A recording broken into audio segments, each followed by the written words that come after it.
सब संत चले गए, भगवान तुरंत पहुंचा लिया है, पूरे फर्श को मार्जन कर दिया, सब बिल्कुल सारी दरी वरी समेट करके रख दी, सब पत्तल आदि सबको व्यवस्थित कराए, सारे बर्तन मांज करके धर दिए, सब बिल्कुल व्यवस्थित करके और आकर के ठाकुर जी सामने बैठ गए। मैया अब सेवा हमारी तो पूर्ण हो गई, अब हमारी पेट पूजा करो, अब आप लगो रसोई में, हमारे लिए बनाओ।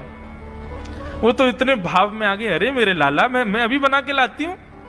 सुंदर सुंदर सब्जी बनाई, सुंदर रोटी बनाई, सुंदर खीर बनाई, थोड़ी थोड़ी एक एक दोना, दो दोना मान लो सब्जी बनाई, दो दोना खीर बना दी, 10-5 पूड़ी बना दी, ठाकुर जी की बढ़िया थाली लगाई, थाली लगा करके सामने धर दी, अंतर्यामी भगवान बैठ गए, प्रेम से पाने लगे, पाते जाए महाराज, वो तो खाते जाए, खीर उठा करके पी जाए, सब्जी उठा के पी जाए, और लाओ मैया भूख लगी है, जल्दी लाओ, 10 की 10 पूड़ी एक बार में चट और लेकर के आई, बेचारी देती गई, 10 की पूड़ी और धरवा ली, फिर उनको भी पा गए। अब मैया ने इतनी सामग्री बनाई थी, बोल मैया भूख लगी है, जल्दी जाओ, आटा मारो, फिर से सेको, बढ़िया लेके आओ सामग्री, आपसे हमने कही थी कि आपको हमको पवाना पड़ेगा। नहीं नहीं बेटा तू बिल्कुल बैठो रहे। अरे भैया मुझे तो लगी नेक्स्ट सो पेटया कोई तो कुआ है पूरा, कितना डाल दो भरे कोई ना।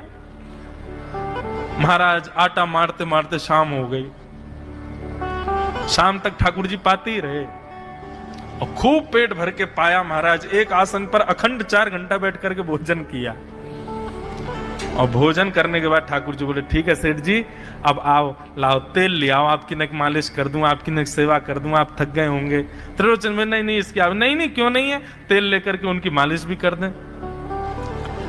इस प्रकार चले। त्रिलोचन जी की पत्नी बेचारी पहले दिन तो कुछ नहीं बोली, दूसरे दिन भी कुछ नहीं बोली, तीसरे दिन उसके मन में आया, बोले ये क्या कर लिया हमने, सुबह जितना भोजन बनना चाहिए उतना तो ये अकेला ही पाता है, सुबह संतों का ये बना देता पर शाम को इसके लिए जितना बनता वो संतों के बराबर ही बैठता है पूरा।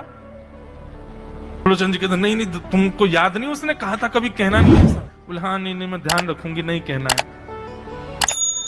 लेकिन अंतर्यामी भगवान तो खूब प्रेम से घर के सारे काम कर रहे हैं उनके। महीना 1.5 महीना बीत गया, खूब आनंद से सब संत चले गए, भगवान तुरंत पहुंचा लिया है,